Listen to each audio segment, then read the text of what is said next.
একদিন মাটির ভেতরে হবে ঘর রে মন আমার, কেন বাঁধ দালান ঘর? প্রাণ পাখি উড়ে যাবে পিঞ্জর ছেড়ে, ধরা ধামে সবই রবে তুমি যাবে চলে। বন্ধু বান্ধব যত, মাতা পিতা দ্বারা সুত, সবই হবে তোমার পর রে মন আমার, কেন বাঁধ দালান ঘর? একদিন মাটির ভেতরে হবে ঘর রে মন আমার, কেন বাঁধ দালান ঘর? চিল্লায় বলেন ঠিক কিনা? যাওয়া লাগবে, কেউ বাঁচতে পারবে না। দাদা চলে গেল, বাবা চলে গেল, মামা চলে গেল, আমারও যাওয়া লাগবে। সেলিব্রিটি চাই, আরো সম্পদের পাহাড় চাই। ব্যস্ত, আমরা মহা ব্যস্ত। এত ব্যস্ততা কিসের? স্টপ, থামেন, অনেক হয়েছে। আম্মা বসেন, একটু ভাবেন। দাদা চলে গেল, বাবা চলে গেল, মামা চলে গেল, আমাকেও চলে যেতে হবে। মাঝে মাঝে কবরস্থানে যাবেন, যে একটু দেখবেন এই কবরস্থানে শিশুরা শুয়ে আছে, কিশোররা শুয়ে আছে, আপনার মতো তাগড়া যুবকরা শুয়ে আছে, ওদেরও রক্ত গরম ছিল আপনার মতো। আজ ওরা নাই, সব শেষ। আপনাকেও যেতে হবে, এই কবরে আমাদেরকে যেতে হবেই। কবরের প্রশ্নের উত্তর দিতে হবে। চিল্লায় বলেন ঠিক কিনা? কবরে প্রথম প্রশ্ন করা হবে, মার রব্বুক, তোমার রবের নাম কি? আমাদের রব কে? ওমা দীনুক, তোমার ধর্মের নাম কি? আমাদের ধর্মের নাম কি? বিশ্বনবীর চেহারা দেখিয়ে বলা হবে, এই লোকটাকে তুমি চিনো কিনা? চিনি না আমরা? চাঁদের চেয়ে সুন্দর তুমি, নবী আমার কমলিহি ওয়ালা, দু জাহানের বাদশা তুমি, প্যারা নবী সাল্লাল্লাহু আলা, দু জাহানের বাদশা তুমি, প্যারা নবী সাল্লাল্লাহু আলা, চাঁদের চেয়ে সুন্দর তুমি, নবী আমার কমলিহি ওয়ালা। সুবহানাল্লাহ পড়ে। আমাদেরকে জিজ্ঞেস করা হবে, রব কে? বলবো আল্লাহ। ধর্ম কি? বলবো ইসলাম। এই লোকটারে চিনো নাকি? আমরা বলবো চিনি, আমাদের প্রাণের নবী মুহাম্মদ সাল্লাল্লাহু। তিনটা প্রশ্নের উত্তর করতে পারলে এডিশনাল আর একটা প্রশ্ন, ওমা ইলমু। এই তিনটা প্রশ্নের উত্তর জানলা কেমনে? নকল করছো নাকি? বাংলাদেশে নকল আছে না নাই? কোথায় নকল করে? হ্যাঁ, কিছু লিজেন্ড আছে দেখি, একেবারে জামার ভিতরে নকল, টুপির ভিতরে নকল, স্কেলের ভিতরে নকল, মৌজার ভিতরে নকল। আছে না নাই? কথা বলেন। ফেরেশতারা বলবে, তুমি তিনটা প্রশ্নের উত্তর করলে কি করে? আপনাকে বলতে হবে, আমি কোরআন থেকে শিখেছি, আমি হাদিস থেকে জেনেছি। চিল্লায় বলেন ঠিক কিনা? তখন ফেরেশতারা বলবে, আহলান ওয়া সাহলান, মারহাবান, কংগ্রাচুলেশন, তুমি উত্তর করতে পেরেছো। ইফসাহু লাহু কবরুহু 70 যিরান, আপনার কবরটারে 70 হাত লম্বা বানিয়ে দেয়া হবে। ইফতাহু লাহু বাবুন ইলাল জান্নাহ, জান্নাতের দিকে দরজা করে দেয়া হবে। ইলবাসু মিন লিবাসিল জান্নাহ, জান্নাতের পোশাক পরিয়ে দেয়া হবে। আর বলা হবে, নাম কানাউমিল আরুস, বাসর রাতে কনেকে নিয়ে বর যেমনি শান্তির ঘুম, আরামের ঘুম দেয়, তুমিও ঘুম দাও, ঘুমাও। You should get some sleep now. You're very tired, man. ঘুমাও, অনেক হয়েছে, ঘুমাও। তোমার এই ঘুম কেউ ভাঙাবে না, ইসরাফিলের সিঙ্গার ফুৎকার ছাড়া। আল্লাহ লম্বা ঘুম যেন দিতে পারি, তৌফিক দাও। আর যারা ইসলাম বিরোধী, কোরআন বিরোধী, বিশ্বনবী বিরোধী, তাদেরকেও প্রশ্ন করা হবে, তোর রব কে? মার রব্বুক। সে বলবে, লা আদরি, আমি কিছু জানি না, আমি মাফ চাই, দোয়াও চাই। কথা কন, জানি না, আমি কিছুই মনে করতে পারছি না, আমি কিছু জানি না, আমার ধর্ম নাই, কর্ম নাই, আমার ধর্ম যার যার, উৎসব সবার। আমার কোনো ধর্ম নাই, আমার কোনো নামাজ রোজা নাই, আমার কোনো রব নাই। দ্বিতীয় প্রশ্ন, ওমা দীনুক, তোর ধর্মের নাম কি? সে বলবে, ধর্ম কি? আমি জানি না, আমি ধর্মরে গালি দিতাম, আমি দুনিয়া ইসলাম রে বাস দিতাম, আমি আলেম ওলামাদের বিরোধিতা করতাম, আর শাহবাগের মঞ্চে উঠে ভাষণ দিতাম। আছে না নাই? সব গুমর ফাঁস হয়ে যাবে, ইয়াউমুত তাকাবুন। এরপর বিশ্বনবীর চেহারা দেখিয়ে বলা হবে, এই লোকটারা চিনো নাকি? সে বলবে, চিনি না, তবে আমার বন্ধুরা তার বিরুদ্ধে ব্লগে লিখতো, আমিও ব্যাড ব্যাড কমেন্টস করে দিতাম, এই লোকটার বিরুদ্ধে আমি কার্টুন বানাতাম, এই বিশ্বনবীর বিরুদ্ধে আমি কথা বলতাম। চিল্লায় বলেন ঠিক কিনা? ফেরেশতারা বলবে, লা দারাইতা ওয়ালা তালাইতা, তুই কিছুই পারলি না, তুই তো কপাল পোড়া। ফায়ুতরাকু বিমাতারিকা মিন হাদিদ, লোহার হাতুড়ি দিয়ে পিটিয়ে ওর মাসেলগুলো থেতলে ফেলা হবে। ওয়া ইউকালু লিল আরদি ইলতাইমি, কবরের দুই পাশের মাটির বলা হবে চাপ দে, এমন চাপ দিবে, ফাতাখতালিফা আদলাউহু, ডান পাশের পাজরের হাড়টি বাম দিকে ঢুকে যাবে। বাম পাশের পাজরের হাড্ডি ডান পাশে ঢুকে যাবে, কিয়ামত পর্যন্ত এই মারামারি চলবে। আল্লাহ এরকম ভয়ঙ্কর পরিস্থিতি থেকে আমাদেরকে বাঁচাও। ওই কবরের আযাব থেকে বাঁচার দরকার আছে না নাই? বিশ্বনবী বললেন, যে ব্যক্তি রাত্রিবেলায় সূরাতুল মুলক তেলাওয়াত করবে তার কবরের আযাব হবে না। ইন্না হাযিহি সূরাতুন আযীমা মানিআতুন মিন আযাবিল কবর। এই সূরাটা এমন সূরা, সাধারণ কোন সূরা না।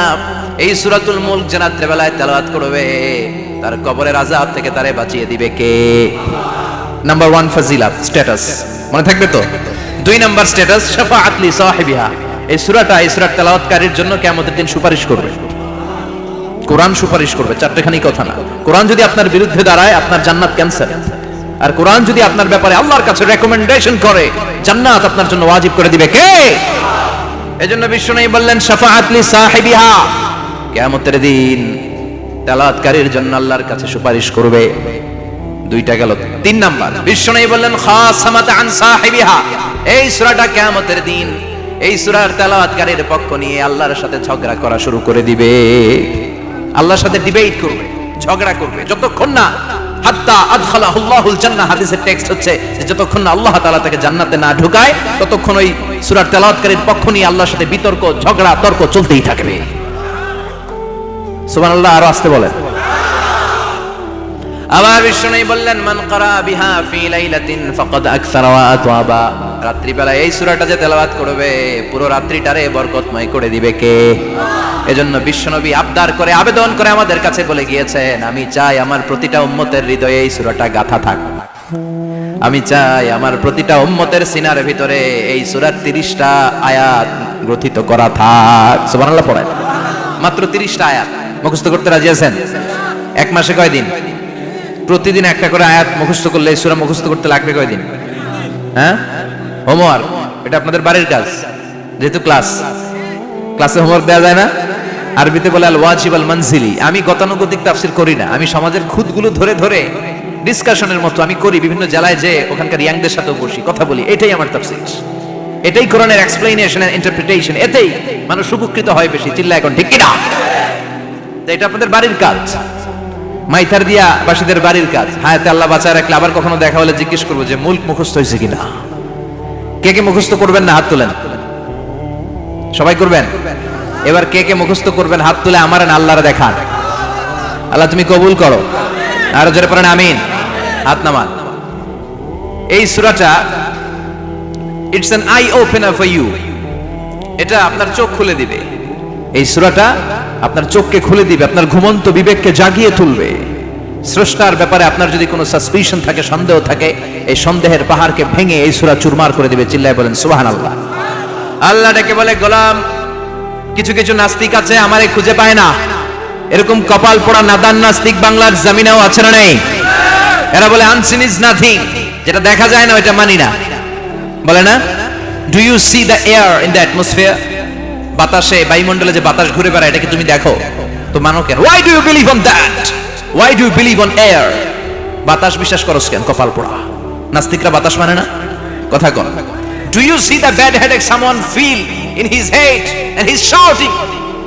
মাথার ব্যথায়, মাইগ্রেনের পেইনে যখন কেউ চিৎকার করে তার মাথার ব্যথা দেখা যায়। আমার এখন প্রচন্ড মাথা ব্যথা যদি হয়, আপনারা দেখতে পাচ্ছেন তো। নাস্তিকরা কি মাইগ্রেনের পেইন বিশ্বাস করে না? মাথা ব্যথা বিশ্বাস করে কি করে না? বাতাস বিশ্বাস করে কি করে না? কয় আনসিন ইজ নাথিং, যেটা দেখি না ওটা বিশ্বাস করি না। কপাল পোড়া। আল্লাহ ডেকে বলে, গোলাম আমার সৃষ্টির দিকে তাকা, আকাশের দিকে তাকা, বাতাসের দিকে তাকা, সাগরের দিকে তাকা। সাগরের মধ্যে আমি আল্লাহ আছি না নাই? বিশাল বড় বড় পাহাড়ের দিকে তাকা, ঝর্ণার দিকে তাকা, ঝর্ণার মধ্যে আমি আছি না নাই? ঝর্ণা ঝর্ণা ঝর্ণা রে, বলনা বলনা বলনা রে, কার বিরহে পাগল পাড়া তুই, কার মিলনে ফুল ফসলে ভরা রে তোর দুকুল বই, কার মিলনে ফুল ফসলে ভরা রে তোর দুকুল বই। ঝর্ণা ঝর্ণা ঝর্ণা রে, বলনা বলনা বলনা রে, কার বিরহে পাগল পাড়া তুই। সুবহানাল্লাহ পড়েন। ঝর্ণার দিকে তাকাও, সাগরের দিকে নজর করে দেখো, বিশাল পাহাড়ের দিকে নজর করে তাকাও, ওই পাহাড়ের মধ্যে আল্লাহরে খুঁজে পাবা। চিল্লায় বলেন ঠিক কিনা? এদিন ইমাম আবু হানিফার হাতে হাত রেখে শাহাদা বাক্য পাঠ করেছে। সুবহানাল্লাহ পড়েন।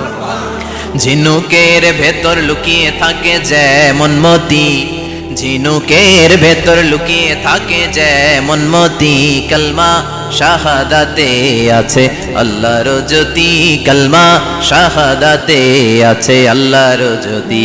সুবহানাল্লাহ পড়েন। এই জ্যোতি যার হৃদয় একবার টাচ করে তার জন্য জান্নাতকে খুলে দেয় কে? এজন্য এই সূরা পড়লে নাস্তিকরা নাস্তিক থাকবে না। নাস্তিকদের জন্য এখানে আল্লাহ মেডিসিন দিয়েছেন, কিছু ডোজ দিয়েছেন। আলহামদুলিল্লাহ পড়েন। এই সূরা থেকে আমরা কিছু সময় কথা শুনবো। শুনতে রাজি আছেন তো? সূরার নাম চিল্লায় বলেন কি নাম? মুলক। মুলক মানে কি?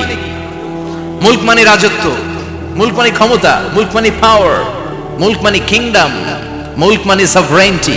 সুবহানাল্লাহ পড়েন। রব্বুল আলামিন বলেন তাবারাকাল্লাযী বিয়াদিহিল মুলকু ওয়া হুয়া আলা কুল্লি শাইইন কাদির। সুমহান সেই সত্তা যার হাতে ক্ষমতা আর তিনি সব বিষয়ে ক্ষমতাশীল। সুবহানাল্লাহ। তাবারাকাল্লাযী বিয়াদিহিল মুলক, মহামহিম সে সত্তা, সুমহান সে সত্তা, বিয়াদিহিল মুলকু যার হাতে ক্ষমতা। ক্ষমতা কার হাতে? চিৎকার করে বলতে হবে কার হাতে? নাকি আমাদের হাতে, না সরকারের হাতে, পুলিশের হাতে, র্যাবের হাতে, মাশরাফির হাতে, হিরো আলমের হাতে? ক্ষমতা কার হাতে? ক্ষমতা শুধুমাত্র একজনের হাতে। চিল্লায় বলেন তিনি কে? আল্লাহর হাতে ক্ষমতা, আর তিনি হচ্ছেন সকল ক্ষমতার উৎস, centre of the all powers. সব ক্ষমতার উৎস কে? নাকি জনগণ? আমরা কিন্তু এটাই শিখি, এদেশে আমাদেরকে রাষ্ট্রীয়ভাবে শেখানো হয়, এটা রাষ্ট্রীয় কুফরি। সকল ক্ষমতার উৎস জনগণ নয়, সকল ক্ষমতার উৎস কে? উনি ক্ষমতার উৎস, তিনি ক্ষমতাশীল, মহা ক্ষমতাধর, তার ক্ষমতার সাথে কারো তুলনা হয় না। আমাদের কি ক্ষমতা আছে? কথা বলেন। বল্লা পোকার কামড় খাইছেন?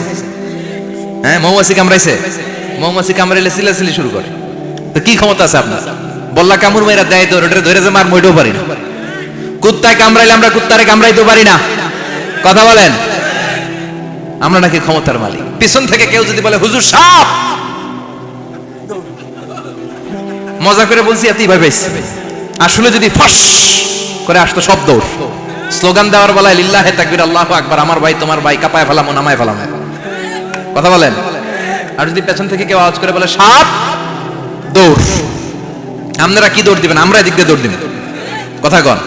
চাচা আপন প্রাণ জীবন বাঁচানোর জন্য ভয়ে পাগল। সাপ লাগবে না, ভাও ব্যাং চিনেন? মাইথার দিয়ে নাই বোধহয়, আছে আছে। কি করে? খালি লাফায়। 10টা ভাও ব্যাং যদি ছেড়ে দেওয়া হয় স্টেজে 2টা আর বাকি 8টা এদিকে, ভাও ব্যাং আর কি লাভ দিবে?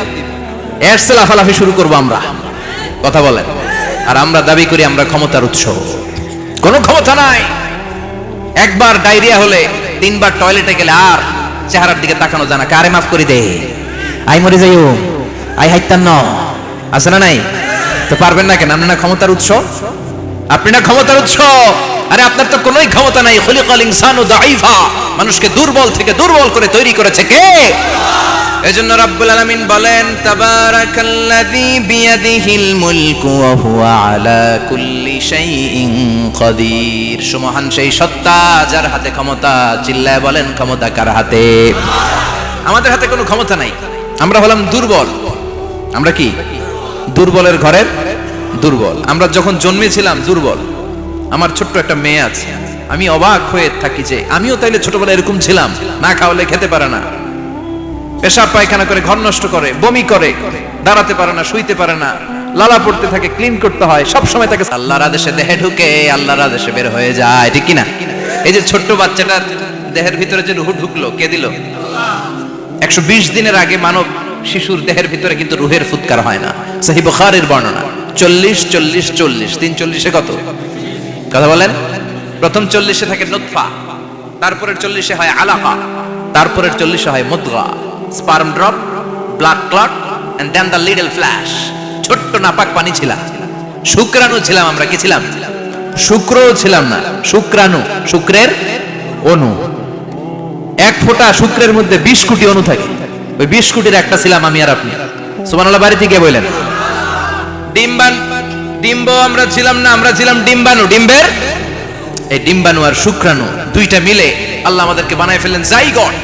সেখান থেকে এমব্রয়ো, তারপরে আস্তে আস্তে ইনিশিয়াল স্টেজগুলো শেষে একটার পর একটা স্টেজ পার করে তিনি আমাদেরকে বানালেন আলাকা, সেখান থেকে মুদগা, আমাদের দেহের ভেতরে তিনি স্কেলিটন ভরে দিলেন, কঙ্কাল, মাথার স্কাল দিলেন, খুলি দিলেন, নাক কান গলা দিলেন, আমার রেসপিরেটরি সিস্টেম চালু করে দিলেন। কত ছোট ছিলাম আমি, ক্ষুদ্র ছিলাম আমি।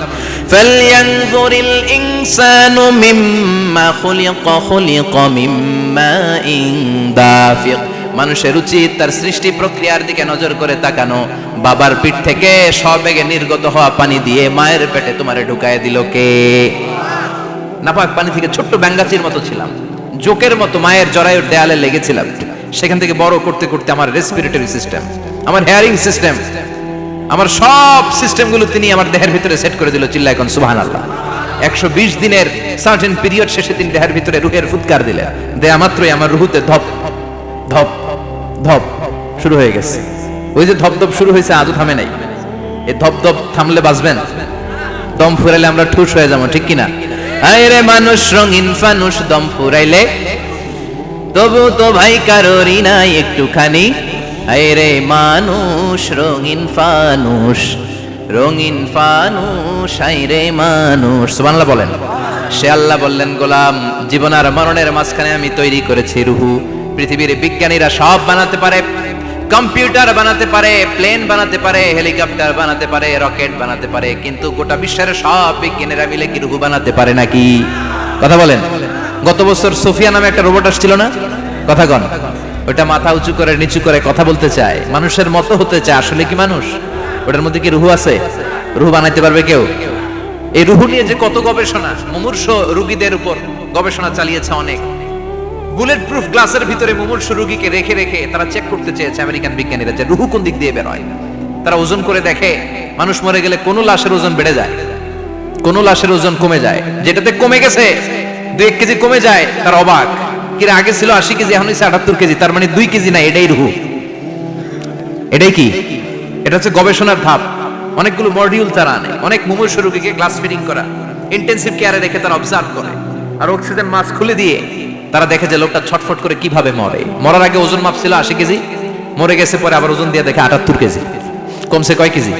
বিজ্ঞানীকে পাইছি। সবাই কই কি পাইছো? কয় রুহু। কই পাইলেন? কয় আগে 80, এখন 78, 2 কেজি। রুহুর ওজন কয় কেজি? তো বিজ্ঞানীদের সিস্টেম হচ্ছে যে কোনো একটা বিষয়ের উপর গবেষণা চালালে তারা পূর্ণাঙ্গ ডিসিশনে পৌঁছতে পারে না। They couldn't jump to the final conclusion just on one module, based on one module. They cannot do it. তাদের অনেকগুলো মডিউল আনতে হয়। তারা আবার নমুনা আনলো আরেকটা, মুমূর্ষ রোগী, অক্সিজেন চেম্বার লাগানো, মাস্ক লাগানো, এটা খুলে ফেললে মরে যাবে। বুলেট প্রুফ করা গ্লাসের ভিতরে ঢুকিয়ে এটার ওজন মাপ, এটার ওজন 60 কেজি। এবার মাস্ক খোল, মাস্ক খুলছে, ছটফট ছটফট করে এটা শেষ। এবার মাপ দেখ, এবার মাইপা দেখা গেছে 63 কেজি।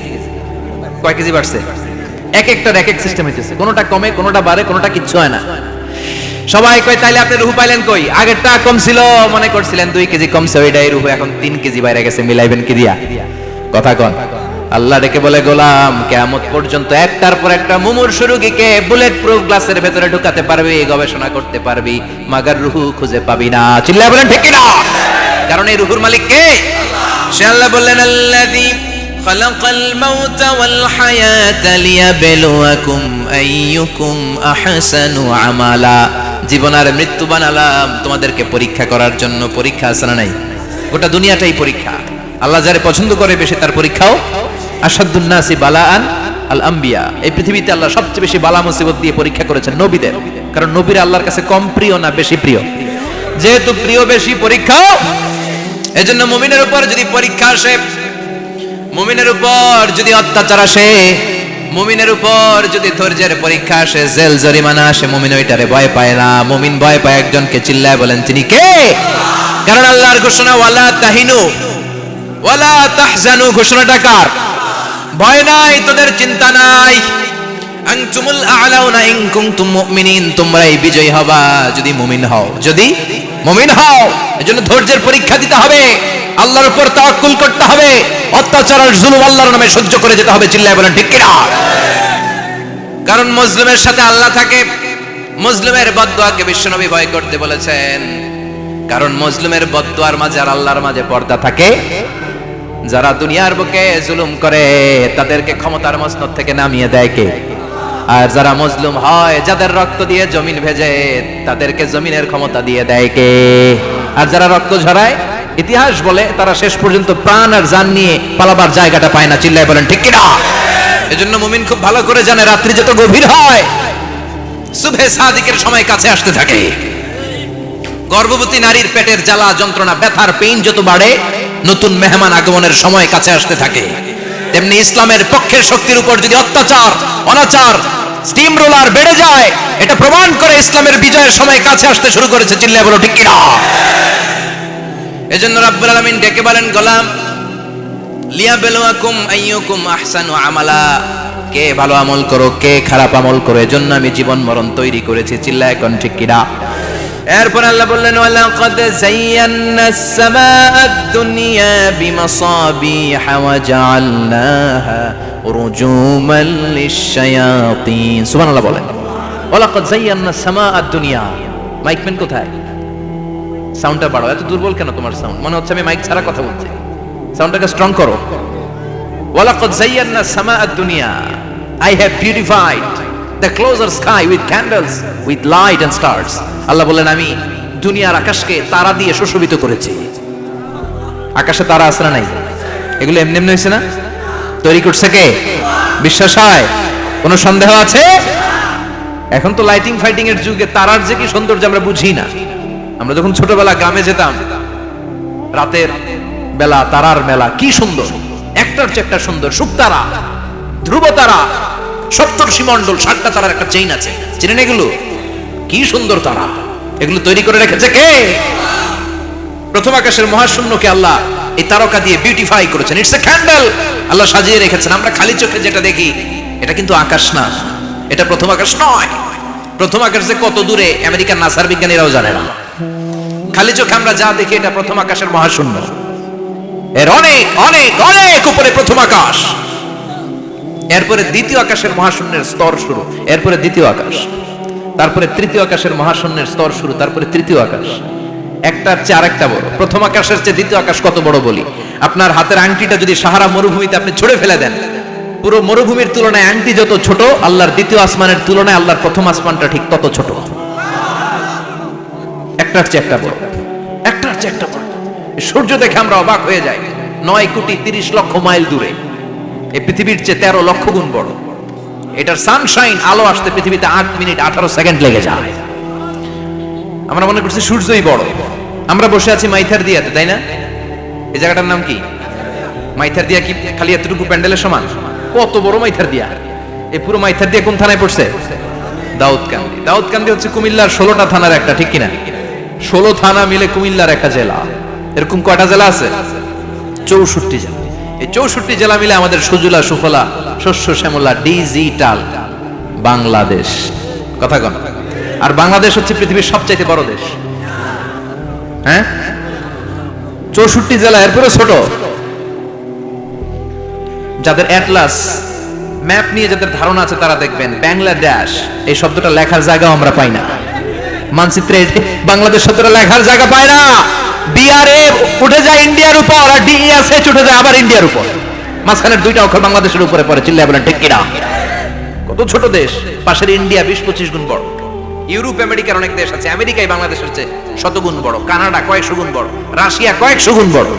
এরকম প্রায় 200 দেশ নিয়ে পৃথিবীর স্থলভাগ, আর 70% হচ্ছে শুধু পানি। এই সব মিলে আমাদের এই পৃথিবী। আর এত বড় পৃথিবীর চেয়েও নাকি সূর্য 13 লক্ষ গুণ বড়। তার মানে সূর্যই বড় না, সূর্যের চেয়ে অনেক বড় তারা আছে। সূর্যের পরে পৃথিবীর সবচেয়ে কাছের যে তারা বা স্টার, ওটার নাম হচ্ছে প্রক্সিমা সেন্ট্রাই। নাম কি? প্রক্সিমা সেন্ট্রাই। এরপরে আলফা সেন্ট্রাই এ, আলফা সেন্ট্রাই বি, ইটা ক্যারিনা, বেটেলজিউস, এরকম একটার পর একটা তারা। যেই সূর্য পৃথিবীর চেয়ে 13 লক্ষ গুণ বড়, বেটেলজিউস নামে একটা তারা আছে, ওটা সূর্যের চেয়ে 33 কোটি গুণ বড়। তার মানে কি বেটেলজিউসই সবচেয়ে বড় না? ছোট্ট একটা তারা। এই বেটেলজিউসকে খেয়ে ফেলাইতে পারে এরকম 1000 কোটি গুণ বড় সাইজের তারা আছে না নাই? এরকম কয়েক বিলিয়ন তারা নিয়ে আমাদের গ্যালাক্সি গঠিত। আমাদের গ্যালাক্সি, এটার নাম মিল্কি ওয়ে। এটার নাম কি? আমাদের গ্যালাক্সি। এই গ্যালাক্সিতে আমাদের অবস্থান। এরকম কত হাজার কোটি গ্যালাক্সি আছে, আমেরিকার নাসার বিজ্ঞানীরাও জানে না। আমাদের গ্যালাক্সির সবচেয়ে কাছের যে গ্যালাক্সি, ওই গ্যালাক্সিটার নাম হচ্ছে অ্যান্ড্রোমেডা। কি নাম? অ্যান্ড্রোমেডা। আমাদের গ্যালাক্সি থেকে কেউ যদি কাছের গ্যালাক্সি অ্যান্ড্রোমেডাতে যেতে চায়, তার 2.5 মিলিয়ন লাইট ইয়ার্স সময় লেগে যাবে। কথাটা কঠিন হয়ে গেছে, আমি ভেঙে বলি, তারপরে সুবহানাল্লাহ কই। আমাদের গ্যালাক্সির নাম মিল্কি ওয়ে। মিল্কি ওয়ে থেকে যদি কেউ অ্যান্ড্রোমেডাতে যেতে যায়, কত সময় লাগবে? 2.5 million light year. Light year মানে আলোক বর্ষ। আলোর গতিতে যদি ছোটা যায়, 2.5 মিলিয়ন মানে হচ্ছে প্রায় 25 লক্ষ। তাহলে পৃথিবীতে সবচেয়ে দ্রুতগামী যে বিষয়টা আবিষ্কৃত হয়েছে সেটা হচ্ছে আলো। এই যে লাইট মারলে যে ছোটে, এই লাইট প্রতি সেকেন্ডে 1,86,000 মাইল বেগে ছুটতে পারে। 1 মিনিটে না, 1 ঘন্টা না, 1 মিনিটে না, 1 সেকেন্ডে আলো চলে যায় কয় mile? 1,86,000। Could you imagine that?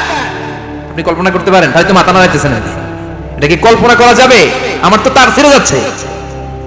1 সেকেন্ডে নাকি আলো ছুটে 1,86,000 মাইল বেগে। 1 সেকেন্ড শব্দ কইতে তো 2 সেকেন্ড লাগে। কথা কোন? এর মধ্যে আলো চলে গেছে 1,86,000 মাইল। তো কোন রকেট যদি আপনি পান, যে রকেট দিয়ে সেকেন্ডে 1,86,000 মাইল বেগে রকেটটা ছুটবে প্রতি সেকেন্ডে, খেয়াল করেন, ঘন্টায় না, মিনিটে না, কিসে? সেকেন্ডে। যে রকেটটা সেকেন্ডে 1,86,000 মাইল বেগে ছুটবে, ওই রকেটটা দিয়ে আমাদের গ্যালাক্সি থেকে আমাদের পাশের গ্যালাক্সি অ্যান্ড্রোমেডাতে পৌঁছতে আপনার 25 লক্ষ বছর লেগে যাবে। সুবহানাল্লাহ বাড়িতে গিয়ে বললেন। এরকম বিশাল বিশাল তারা দিয়ে আমাদের আকাশটারে বিউটিফাই করেছে কে? এজন্য আল্লাহ বললেন, ওয়ালাকাদ যায়্যানাস সামাআদ দুনিয়া বিমাসাবিহা ওয়া জাআলনাহা রুজুমান লিশ-শায়াতিন। আমি এই দুনিয়ার আকাশটারে সুন্দর সুন্দর তারকারাজি লাইটের মতো সেটিং করে সুশোভিত করেছি। আবার এই তারকা দিয়ে আমি শয়তানদেরকে প্রহারও করেছি। সুবহানাল্লাহ। শয়তানদেরকে আল্লাহ তারা মেরে আঘাত করে। সুবহানাল্লাহ বলেন। এরপরে এই সূরার প্রথম রুকুর শেষে আল্লাহ বললেন, وَأَسِرُّوا قَوْلَكُمْ أَوْ اجْهَرُوا بِهِ إِنَّهُ عَلِيمٌ بِذَاتِ الصُّدُورِ أَلَا يَعْلَمُ مَنْ خَلَقَ وَهُوَ اللَّطِيفُ الْخَبِيرُ। আল্লাহ বললেন, وَأَسِرُّوا قَوْلَكُمْ, তোমরা যদি গোপনে কথা বলো, আও ইজহারু বিহি, কিংবা স্পষ্ট করে বলো, সব শুনে কে? আপনি যেমনি বলেন শুনবে কে? বলেনই নাই, শুধু মনে মনে ভাবছেন, শুনবে কে? সুবহানাল্লাহ কইবেন না? সাত আকাশের উপরে, আরশের উপরে তার অবস্থান, সাত জমিনের নিচে কোন গোপনতম প্রকোষ্ঠে, কোন ছোট্ট বাক্সের ভেতরে যদি কোনো পিঁপড়া, পিপিলিকা নীরবে হেঁটে যায়, আল্লাহ বলে আমি ওই পিঁপড়ার হেঁটে চলার পায়ের আওয়াজটাও শুনতে পাই। এজন্য কেউ যেটা শোনে না, শুনে কে? এরপর আল্লাহ বললেন, হুয়াল্লাযী জাআলা লাকুমুল আরদা যালুলান ফামশু ফি মানাকিবিহা ওয়া কুলু মির রিজকি ওয়া ইলাইহিন নুশুর। সুবহানাল্লাহ বলেন। আল্লাহ ডেকে বললেন, গোলাম, তোমাদের জন্য জমিনটারে আমি বিছানা বানিয়েছি। আল্লাযী জাআলা লাকুমুল আরদা ফিরাশা, জমিনটারে বিছানা বানিয়েছে কে? এই বিছানার মতো সমতল জমিন দিয়ে তোমরা হেঁটে বেড়াও, চলে বেড়াও, হেলে দুলে পড়ার সুযোগ নাই, ঠিক কি না? এই যে মাইথার দিয়ার আজকের যে ময়দান, এটা যদি বিছানার মতো সমান না হইতো বসতে পারতেন? কথা কোন? এই ময়দানের প্যান্ডেলের এদিক দিয়ে উঁচা, এদিক দিয়ে গর্ত, এদিক দিয়ে নিচা, এদিক দিয়ে খাড়া, কেমন হইতো? কথা কোন? কেউ আমার দেখতো, কেউ দেখতো না, কেউ দাঁড়াইয়া, কেউ বৈশা, আছে না নাই? কিন্তু জমিনটারে সমতল বানালো কে? আপনি যদি বিমান থেকে যদি আপনি দেখেন, বিমানের গ্লাস দিয়ে, জানলা দিয়ে যদি আপনি নিচের দিকে তাকান, আপনি দেখবেন মনে হবে পুরো জমিনটাকে আল্লাহ সবুজ কার্পেট দিয়ে কার্পেটিং করে রেখেছে। এই সৌন্দর্য দিয়েছে কে? আবার রব্বুল আলামিন বলেন, জমিনটারে সমান দেখে, কার্পেটিং দেখে মনে করো না তোমরা বেঁচে গিয়েছো। আমার দেয়া বিধান আমার জমিনে যদি কায়েম করতে না পারো, এই কার্পেটিং করা জমিনের ভেতরে আযাব আছে না নাই? এই পুরো জমিনের ভেতরে আছে আগুন আর আগুন। আগ্নেয়গিরির অগ্নুৎপাত জ্বালামুখে বিস্ফোরণ করে দিয়ে গোটা বিশ্বটারে মুহূর্তে মেসাকার করে দিতে পারে কে? এজন্য আল্লাহ ডেকে বললেন, গোলাম, আমিনতুম মান ফিস সামাই আন ইয়াখসিফা বিকুমুল আরদা ফাইযা হিয়া তামুর। তোমরা কি ভেবেছো নাকি বেঁচে যাবা? আমি চাইলেই পুরো জমিনটারে কাঁপিয়ে দিতে পারি। আন ইয়াখসিফা বিকুমুল আরদ, খাসাফ মানে ল্যান্ডস্লাইড। খাসাফ মানে কি? ল্যান্ডস্লাইড, ভূমিধস, ভূকম্পন, আর্থকোয়েক, আছে না নাই? বাংলাদেশে তো ভূমিকম্প হয় না, না? টের পাইছেন? মাঝে মাঝে মাঝরাতে হয় না? 3টার দিকে নিজেই দৌড় দিব না বাচ্চারা লইয়া দৌড় দিব, লুঙ্গি পইরা দৌড় দিব না লুঙ্গি ছাড়া দৌড়াবো? কথা কর। এই ভূমিকম্প আছে না নাই? আল্লাহ বলে, মনে করো না জমিনটা সমতল, কার্পেটিং করে দিয়েছি, এই কার্পেটিং এর ভিতরেও আগুনের দলা আছে না নাই? আবার আল্লাহ বললেন, আমিনতুম মান ফিস সামাই আন ইউরসিলা আলাইকুম হাসিবা। নিচে যেমনি কার্পেটিং করা জমিনের ভেতরে অগ্নুৎপাত রেখে দিয়েছি, মাথার উপর থেকে আযাব দেওয়ার সুযোগ আছে না নাই? চাইলে আল্লাহ অগ্নি বৃষ্টি দিতে পারে, আগুন বৃষ্টি দিতে পারে, ঠান্ডার বজ্রপাত দিতে পারে।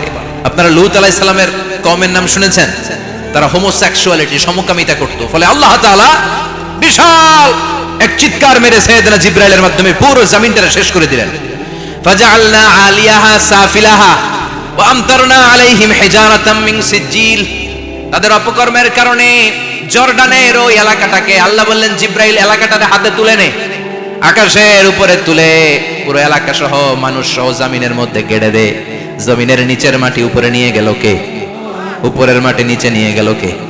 পুরো জায়গাটা এখন ডেড সি হয়ে গেছে। কি সি? ডেড সি নাম শুনেন নাই বোধহয়? আজকে শুনে রাখেন, এটারে বলে মৃত সাগর। এটা গজবের জায়গা, ওখানে মানুষও ডুবে না।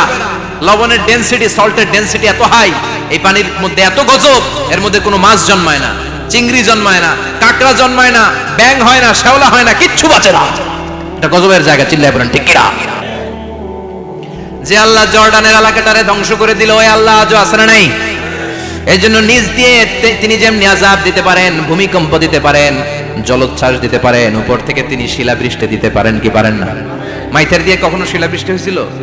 হ্যাঁ, ফসল ক্ষেত শেষ করে দেয় না? ছাগল টাগল মরে যায়। ছাগল যদি ইয়েতে থাকে ক্ষেতের মধ্যে, বড় শিলা মাথায় পড়লে শেষ, মানুষও শেষ, টিনের চালও শেষ। কথা কন। এরপরে আল্লাহ যদি উল্কা বৃষ্টি পাঠায়, উল্কা যদি পড়ে, কই যাবেন? কোথায় যাবেন আপনি? উল্কা চিনেন? মহাশূন্যে বিশাল পাথরের খণ্ড ঘর্ষণ খেয়ে পৃথিবীর ভেতরে ঢুকে যায়। এই পৃথিবীতে সবচেয়ে বড় উল্কাপিণ্ড পড়েছে সাউথ আফ্রিকাতে। সাউথ আফ্রিকার একটা সিটি আছে, হোবা সিটি। এই হোবা শহরে 60 মেট্রিক টন ওজনের একটা উল্কা পড়েছিল, যেখানে পড়েছে পুরো জায়গাটা বিশাল খাদ হয়ে গিয়েছে। এরকম একটা উল্কা যদি এখানে পড়ে আজকে, বাঁচার উপায় আছে? যে বিল্ডিং এ আমরা থাকি, রাতের বেলায় ঘুমাই আর দুম্মা চলে ধুম দেখি রাতে, ওই বিল্ডিং এ যদি একটা পড়ে, কথা কন, ডান্স ক্লাব গুলার উপর যদি পড়ে, পতিতালয় যেগুলো আছে ওগুলা যদি পড়ে, যেই হোটেল গুলার মধ্যে আকাম কুকাম হয় ওইটার উপর যদি পড়ে, নাকি আল্লাহর এখন দেওয়ার ক্ষমতা নাই? কথা কন। তার মানে বেঁচে গেছো, পার পেয়ে গেছো মনে করো না, নিজ দিয়েও আযাব আছে, উপর দিয়েও আযাব আছে। চিল্লায় বলেন ঠিক কিনা? এজন্য ভয় পেতে হবে একজন সত্তাকে, তিনি কে? সব ক্ষমতার মালিক কে? এরপর আল্লাহ বললেন, আওয়ালাম ইয়ারাউ ইলা আত-তায়রি ফাওকাহুম সাফাতিন ওয়া ইয়াকবিদনা মা ইউমসিকুহুন্না ইল্লা রাহমান ইন্নাহু বিকুল্লি শাইইন বাসীর। সুবহানাল্লাহ বলেন। আল্লাহ বলেন, তোরা নাস্তিক হস কেমন করে? মানুষ নাস্তিক হয় কেমন করে? মানুষ কি মুক্ত বিহঙ্গের দিকে নজর করে তাকায় না? আকাশে মুক্ত বিহঙ্গ নাই? বিহঙ্গ বুঝছেন তো? পাখি। পাখির কথা কোরআনে বললো কে? সুবহানাল্লাহ কইবেন না? ওয়া আরসালা আলাইহিম তায়রান আবাবিল। আবার কাবা ভাঙতে এলে পাঠাওয়া বাবিল। দাও খোদা দাও আমায় আবার উমার দরজ দিল। দাও খোদা দাও আমায় আবার উমার দরজ দিল। সুবহানাল্লাহ পড়েন। এই যে আল্লাহ বললেন ওয়া আরসালা আলাইহিম, তারপর তায়রান আবাবিল। তায়ের মানে পাখি, তায়ের মানে কি? আবার জান্নাতে যারা যাবে তাদেরকে পাখির ভুনাগ্রস্ত খাওয়াবে কে? জান্নাতে যাওয়ার সাথে সাথে প্রথমে আল্লাহ আপনাদেরকে মেহমানদারি করবে মাছের কলিজা দিয়ে। খাইবেন? মাছের কলিজার কথা শুনে জিহ্বা পানি আসছে নাকি? আউয়ালু তুআমিন ইয়াকুলুহু আহলুল জান্নাতি ফাজিয়াদাতু কাবিদিল হুত। প্রথমে মাছের কলিজা, এরপরে পাখির ভুনাগ্রস্ত। তার মানে পাখির কথা কোরআনে আছে না নাই? আবার সাইয়েদনা সুলাইমান আলাইহিস সালামের একটা পাখি ছিল, ওইটার নাম কি ছিল? হুদহুদ পাখি। মাথার উপর দিয়ে চলতো, আর ওইটার চোখে জুমিং পাওয়ার আল্লাহ এত বেশি দিয়েছিল, এটা জমিনে নজর করলে বুঝতে পারতো কয় হাজার ফিট নিচে পানি আছে, পানিটা মিষ্টি না লবণাক্ত না কেমন, দেখে দেখে মুহূর্তের মধ্যে সাইয়েদনা সুলাইমানের কাছে সব তথ্য সরবরাহ করে দিত। কোন সুবহানাল্লাহ। এজন্য আল্লাহ বললেন, নাস্তিকগুলো কি পাখির দিকে তাকায় না? এই পাখির দিকে তাকালে পাখির রব আল্লাহরে খুঁজে পাওয়া যায়। পাখির দিকে তাকালে, মুক্ত বিহঙ্গের দিকে তাকালে কেমন করে পাখিগুলো উড়ে যায়। এই পাখিগুলো আকাশে ধরে রাখে কে? মা ইউমসিকুহুন্না ইল্লা রাহমান। ওই রহমান ছাড়া কেউ পাখিগুলোর শূন্যে ধরে রাখতে পারে না। কত শত আয়াতে যে আল্লাহ পাখির কথা বলেছেন হিসাব নাই। কত ধরনের পাখি যে আল্লাহ বানিয়েছেন কোনো হিসাব নাই। আপনারা ঘরে জিওগ্রাফিক্যাল চ্যানেলগুলো দেখেন? হ্যাঁ, না জি বাংলা দেখেন? স্টার জলসা, কিরণমালা কি দেখেন? জিওগ্রাফিক্যাল চ্যানেল দেখবেন। ওখানে দেখবেন একটা পাখি আল্লাহ তৈরি করেছে, পৃথিবীর সবচেয়ে ছোট পাখি, নাম হলো হামিং বার্ড। কি নাম? The smallest bird ever in the world, সবচেয়ে ছোট। এটা প্রাপ্তবয়স্কে 3 থেকে 5 ইঞ্চি লম্বা হয়। এটার পূর্ণ যৌবন এটা লম্বা কতদূর? 3 থেকে 5 ইঞ্চি। এটা প্রতি সেকেন্ডে ডানা ঝাপটাতে পারে 80 বার। কয়বার? আমাদের ডানা আছে না দুইটা, আপনি আপনার ডানা 1 সেকেন্ডে কয়বার ঝাপটাতে পারবেন? হ্যাঁ, আমি ঝাপটাইলাম, কয়টা হয়েছে 1 সেকেন্ডে? হ্যাঁ, 3টা-4টা ঝাপটা দিতেই আমার সেকেন্ড শেষ। কিন্তু এই পাখিটা প্রতি সেকেন্ডে তার 2 পাখা ঝাপটায় কয়বার? পৃথিবীর সব পাখি সামনে ওড়ে, তো এই পাখি সামনে যেমনি ওড়ে, এট দ্য সেম টাইম এই পাখি পিছনের দিকে উঠতে পারে। সুবহানাল্লাহ, বাড়িতে যাই বললেন। ইউরোপের আল্পস পর্বতমালায় গুগল করবেন যে আজকে গুগলে লিখবেন যে আলপিন সুইফট একটা পাখি আছে। এই পাখিটা একবার যখন শূন্যে উড়াল দেয়, উড়ন্ত অবস্থায় এটা আকাশে 6 মাস থাকতে পারে। আকাশের মেঘের আপ থেকে পানি খায়, শূন্যে ভেসে বেড়ানো পোকামাকড় ধরে খেয়ে বেঁচে থাকে। 6 মাস পরে একবার জমিনে ল্যান্ড করে, নামে কয়েকদিন থেকে আবার উড়াল মারে, আবার 6 মাস। আলপিন সুইফট। আরেকটা পাখি আছে, অদ্ভুত পাখি, নাম হোমা বার্ড। এই হোমা বার্ড উড়ন্ত অবস্থায় ডিম পেড়ে দেয়, আর ওই ডিমটা জমিনে পড়ার আগেই মাঝখানে ডিম ফেটে বাচ্চা বেরোয়, বাচ্চা উঠতে শুরু করে দেয়। এই পাখিগুলোর কথা কোরআনে আছে না নাই? এজন্য আল্লাহ বললেন, আওয়ালাম ইয়ারাউ ইলাত তাইরি ফাওকাহুম সাফাতিন ওয়া ইয়াকবিদনা মা ইউমসিকুহুন্না ইল্লার রাহমান ইন্নাহু বিকুল্লি শাইইন বাসীর। আল্লাহ বললেন, নাস্তিকগুলো কি পাখির দিকে নজর করে তাকায় না? পাখির দিকে নজর করে যদি তাকায়, তখন পাখির রব আল্লাহরে খুঁজে পাবে। চিল্লায় বলেন ঠিক কিনা? পাখিকে আরবিতে বলে তয়ের।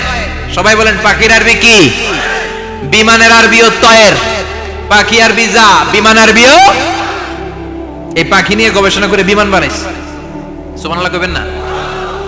আমরা বানাই নাই, আমরা তো খোঁচাখুচিতে ব্যস্ত, আমরা আছি ফতুয়া নিয়ে ব্যস্ত। তুই 20 কারণে কাফের, তোর চাচা 90 কারণে কাফের। তোর চাচা মরলে যেই জায়গায় কবর দেয়া হবে, ওই কবরের মাটির উপরে যে ঘাস উঠবে, ওই ঘাস যে গরু খাবে, ওই গরুর দুধ যে খাবে, ও কাফের। আছে না নাই? খালি কাফের ফতুয়া দেয় ব্যস্ত। আমরা ফতুয়া নিয়ে রইলাম, আর ওরা সব আবিষ্কার করে ফেললো। উইলবার রাইট আর অরভিল রাইট, এই দুই ভাই 1903 সালে এই বিমান আবিষ্কার করেছে, এই আয়াতের উপর গবেষণা করে। আওয়ালাম ইয়ারাউ ইলাত তাইর, ওরা কি পাখি নিয়ে ভাবে না? আমাদের তো ভাবার সময় নেই, আমরা আছি মদ নিয়ে আর নারী নিয়ে আর জুয়াবাজি নিয়ে। চিল্লায় বলেন ঠিক কিনা? এমন অনেক মন্ত্রীদের হোটেল আছে যেখানে পতিতালয়ের আড্ডাখানা। চিল্লায় বলো ঠিক কিনা? মুসলমান রাজ মদ আর নারী নিয়ে ব্যস্ত, আর ইহুদি খ্রিস্টানরা আমাদের সব ঐতিহ্যকে ধারণ করেছে। উইলবার রাইট অরভিল রাইট গবেষণা শুরু করে দিল। পাহাড়ে শুয়ে শুয়ে দুই ভাই খালি পাখির ছবি আঁকে, কেমনে পাখিগুলোর ডানা ঝাপটা মেরে ওঠে, কেমনে নামে। গবেষণা করতে করতে করতে প্লেন বানায় ফেললো 1903 সালে। আজ থেকে 100 বছর আগের স্টোরি শোনাচ্ছি আপনাদের। তখনকার বিমান এখনকার বিমানের মতো ছিল না। আপনি দেখবেন যে শুরুতে বিমান কেমন ছিল।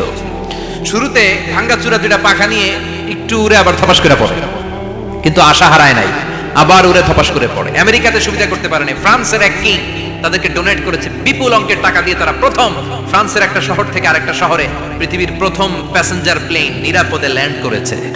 মানুষের উড়ার স্বপ্ন সফল হতে শুরু করলো। এখন বিভিন্ন ধরনের বিমান একটার পর একটা শুরু হয়েছে।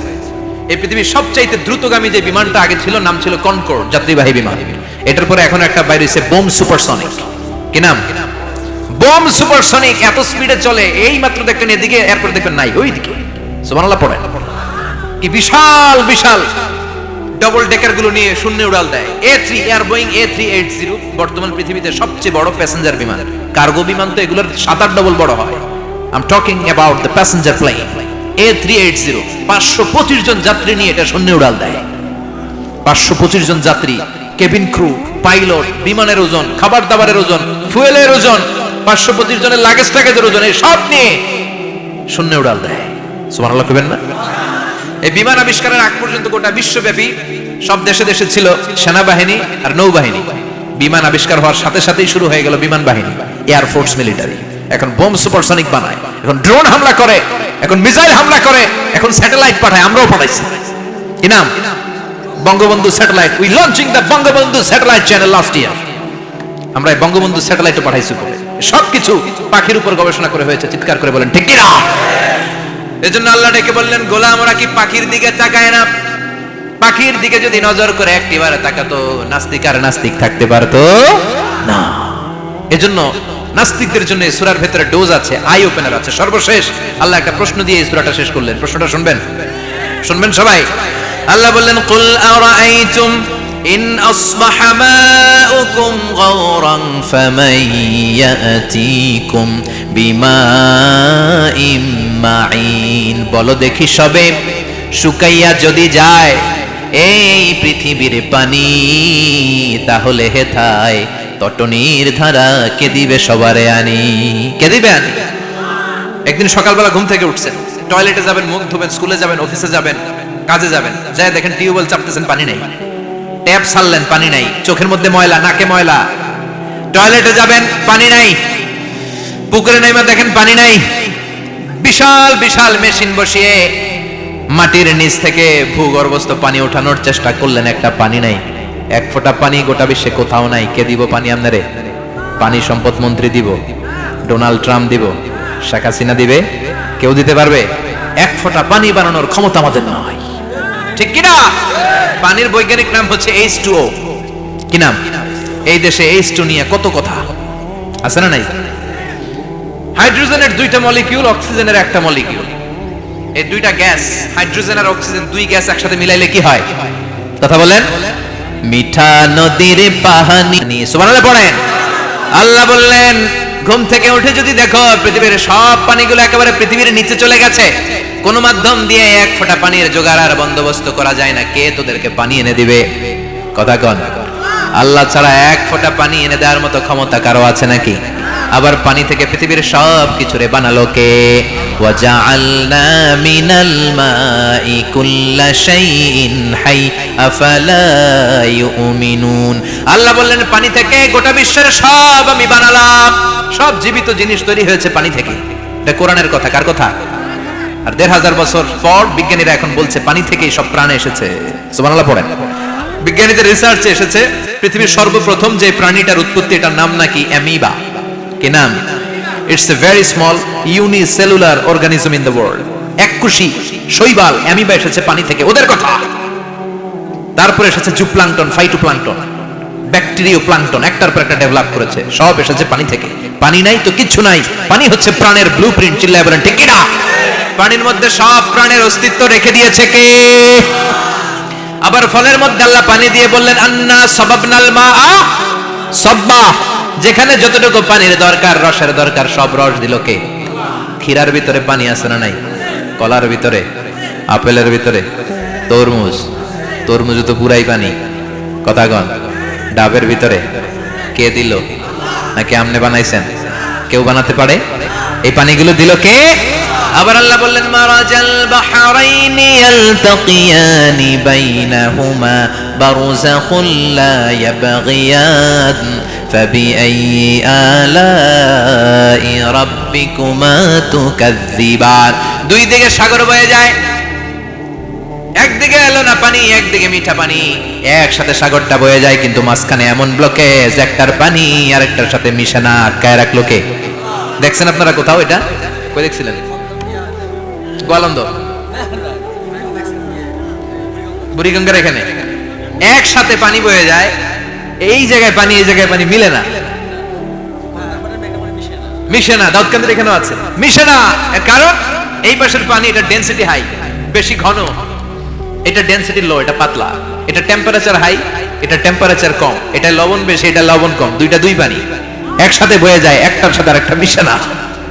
এই কারিগরটাকে চিল্লায় বলতে হবে কে? সেজন্য আল্লাহ বললেন, গোলাম পানি দিয়ে আমি বানালাম, পানি ছাড়া বাঁচবি না। এজন্য সব জায়গায় পানির ব্যবস্থা করে দিয়েছে কে? আবার বেশি পানি হলেও মরার ব্যবস্থা আছে না নাই? সাইয়েদনা নূহ আলাইহিস সালামের কওমকে বন্যা দিয়ে ধ্বংস করেছে কে? এজন্য পানি চাইবো কার কাছে? কথা কন। আল্লাহ মেঘ দে, পানি দে, ছায়া দে রে তুই, আল্লাহ মেঘ দে। সবাই পড়েন না? আল্লাহ মেঘ দে, পানি দে, ছায়া দে রে তুই, আল্লাহ মেঘ দে। দেয়ার মালিক একজন, তিনি কে? চাইতে হবে কার কাছে? সব ক্ষমতার মালিক কে? নাকি আমরা? আমরা ক্ষমতার মালিক। আর জীবনে কোনোদিন বলবেন মানুষ সকল ক্ষমতার উৎস? এই কথা কোনোদিন বলা যাবে? সকল ক্ষমতার একচ্ছত্র নিরঙ্কুশ মালিকানা একজনের। চিৎকার করে বলতে হবে তিনি কে? বিপদে আপদে সবসময় আমরা তার কাছে চাইবো, তার কাছে ফিরবো। আল্লাহ আমাদের সবাইকে কথাগুলো বুঝার ও আমল করার তৌফিক দান করুন। আরো জোরে পড়েন আমিন। যতগুলো কথা বললাম কোরআন সুন্নাহর আলোকে বলেছি, বানিয়ে কিছু বলি নাই। তারপরেও আমার মনের অজান্তে কোনো মিস ইনফরমেশন যদি আমার মুখ ফসকে বেরিয়ে যায়, সেগুলো যেন আল্লাহ তাআলা আপনাদের স্মৃতিপট থেকে মুছে দেয়। পড়েন আমিন। সত্য সুন্দর হকের পক্ষে যা বললাম তার সব যেন আল্লাহ আমাদের সবাইকে আমলের তৌফিক দান করে। আমরা পড়ি আমিন। আল্লাহুম্মা আমিন। ইয়া রাব।